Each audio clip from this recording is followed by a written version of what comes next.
Hey guys, as you guys know, I'm really interested in entrepreneurship as well as personal development in order to become better. And so, one of the books that I've been reading a lot is this book, How to Win Friends and Influence People by Dale Carnegie. This is a really, as you can see from the book cover, it's pretty messed up. It's because I've been reading this book for a lot of times, and all the lessons that I've learned inside is really important, especially when it comes to how to deal with humans and the principles that humans operate. And I believe that through this video, you have a better understanding on how to turbocharge your social relationships, your health, your marriage relationships, and more importantly, how to understand the intricate details of socializing with human beings, of mending with each other, so you can win friends and influence people towards your ideas, your ventures, and your path. So, why is it so important to understand how to win friends and influence people? Well, the reason is that most people believe that in order to succeed in life, you have to be good at one thing, being a specialist.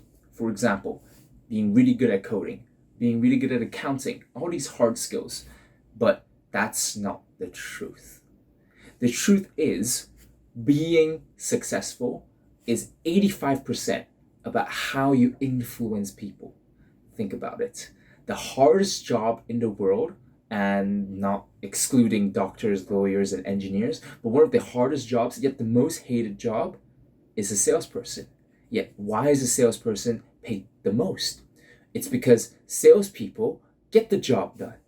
They have the ability to influence people to buy certain products, to buy certain ideas. And life is all about selling your ideas, selling your thoughts, and putting your thoughts and your ideas into another person so then they buy your idea and you guys can succeed together. 80% of your success in any endeavor comes to your ability to cultivate relationships, to influence people, and to dictate how you transfer your vision into others. And it's such an important thing that no one teaches you. I bet throughout your whole education, you've never been taught how to influence people, how to treat them in a way where through using them, in other words, using them, and you guys can benefit together through a mutually beneficial relationship. I bet not. Everything we do in life involves other people, whether it's in business, health, marriages, social relationships, our finance, our career, our emotions. Everything depends on other people. And the success between being a successful person and being a mediocre person is the ability to influence others, the strategies to understand what others want and how you can provide value to them. This is one of my most favorite quotes. When dealing with people, remember that you're not dealing with creatures of logic, but with creatures bristling with prejudice and motivated by pride and vanity. You never know who will enter your life. So applying these three principles, it's going to help you rekindle your long lost friendships, manage your business more efficiently, make more money in your finances, be able to successfully overcome your problems in your marriage, in your friendships, being able to empower people with your visions if you're entering into the entrepreneurial world in order to convince people to buy your ideas, convince investors, convince employees, motivate them, inspire them. All these things revolve around the three main principles I have gotten from this book, How to Win Friends and Influence People. So the first principle is that you have to understand that people want to feel important. It is one of the main desires we have. For example, we want to be able to have shelter, we need food, we need water, we need social relationships, we need a good environment to live in. But one of the core desires that drives everything that we do is to have this feeling of importance. Now, why do we chase this feeling of importance? Because by chasing and having this feeling of importance on us, we are able to feel that our peers recognize us, our parents approve us, society sees us as well individuals that fit the system. It is this feeling of importance that drives us to do everything. It drives the person who has a lot of weight to lose weight. It drives the musician to create beautiful poems and to inspire the world through their work. It drives entrepreneurs to take on huge risks in order to prove to themselves and to society that they can make it. It is this feeling of importance that causes us to do what we do. Remember, it's not that we want to achieve our desires or goals, but it's the feelings we get once we accomplish them.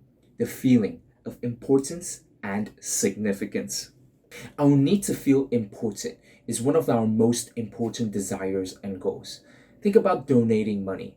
Do you donate money because you want to feel that you're part of something bigger and so that you're contributing towards a cause, which makes you in turn feel important and worthy of living? What about fame?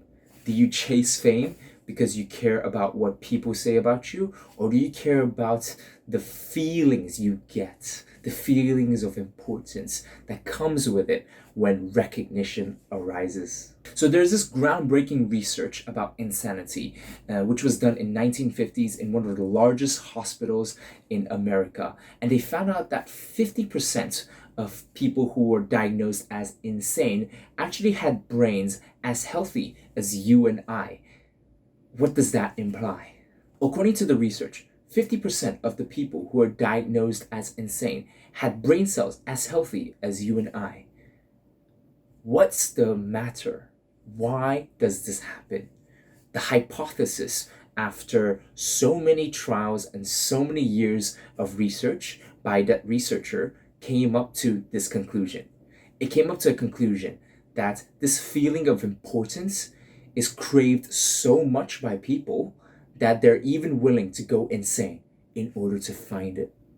The point is that this feeling of importance is craved by so many people that Bainey would be willing to go insane just to find it.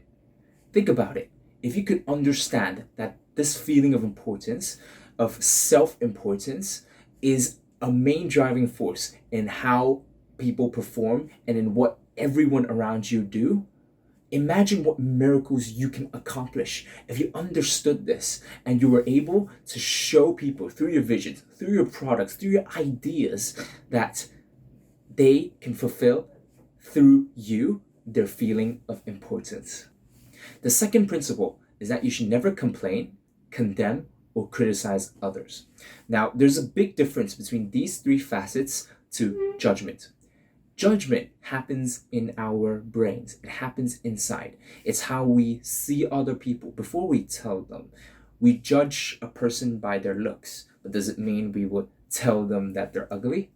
We judge a book by its cover, but doesn't mean we will not buy it. Judgment happens in our internal world, but criticism, complaining, and criticizing is an expression towards the external world. The reason why I say that we should never condemn, criticize, or complain is because doing so actually attacks the fragile ego of others. Remember, people want to feel important, right? And this importance comes from a place of egoism. And your criticism, your complaint, and your condemnation, when shown, can pierce their fragile ego.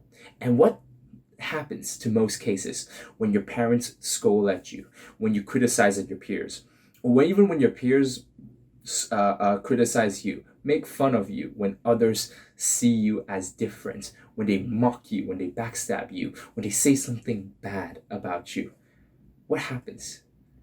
Most of the time, I bet you realized, is that you go into a self-defensive mode. You go into mode where you start to create a protection around you in order to protect yourself from outside world, even though their criticisms might be right. But at the heat of the moment, you won't be able to realize it because you're so much in defense, that you're so much protecting your fragile ego, that you're not able to disassociate from your emotions and see things for what they are. Now, we have to understand that criticism is futile because it puts a person on the defensive and usually makes him strive to justify himself. Criticism is dangerous because it wounds a person's precious pride, hurts their sense of importance, and arouses resentment. Imagine others criticizing you and how you felt. Just try to picture this scenario, right? But what if you are able to understand this theory? What if you're able to understand that when you criticize, complain, or condemn others, they would feel the exact same way? They would feel that their precious, fragile egos are being pierced. And whatever help you want to give them, whatever constructive criticism that you want to provide, they would not be able to absorb it because they're too busy defending themselves. So in order to escape from this dilemma, you should always remember to praise first before you criticize and condemn. Because it's always easier to listen to unpleasant things after we have heard some praise of our own specific good points. Let me give you a practical example. Imagine you're walking down the street and you see a painter painting a photo, whatever that is. The first scenario is that you go up to the painter and say, you know what? I think you need to add a little more red in this section. What do you think that painter would feel? If I was a painter, I would be like, what's the problem with you? It's my painting. What's the problem with you? Why do I have to care? Get the hell out. Fuck off. But if you understood this methodology, you would understand that you have to praise before you criticize or question, because it's always easier to hear something unpleasant with praises beforehand. So it could go something like this. Hey, nice painting. I really like the whole color. The vibe is just really bright and brilliant. It portrays a really lovely sense and a really cozy feeling. What do you think about adding more color to that spot, that red spot? See the difference? Act on it. And so the last one is a principle that I believe everyone should practice, and that is to be genuinely interested in others. Now, this is so cliche, right? Be genuinely interested in others so that you can understand about them. Of course, but you see where the world has it flipped?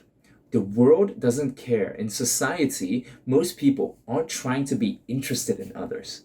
In society, most people are trying to get others interested in them.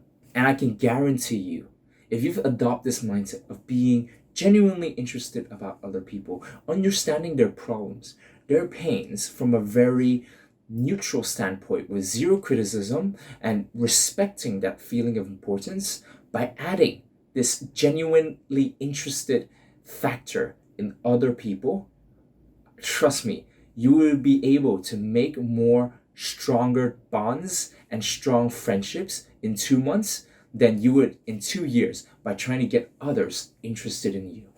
Think about social media. Think about posting on your stories and Snapchats and showing how cool you are. You're getting others to be interested in you, right? But you see, that's the fault we've been bought into, this lie, because it's not by getting others to be interested in us in order to build strong relationships. It's to be interested in others in the first place. And this is because if everyone is trying to get others to be interested in them, you differentiate yourself from the crowd. You act differently and people can see it. And once you're valuable in a sense where you can provide those 3 principles, 1 is to respect their self-importance. 2 is to never condemn, criticize, or complain. And 3, by adding that genuineness to learning about other people's pain from a place that they've never heard before or never seen or felt before, you are able to make allies and accumulate wealth and accumulate ventures and go beyond the world like you've never experienced before. Thanks for watching till the end. This means a lot to me. I hope you guys have learned something from this video. Please subscribe to my channel and click on the notification bell for my latest updates. Remember, any questions, comments, feedbacks, let me know down in the comment section below. I'll see you soon.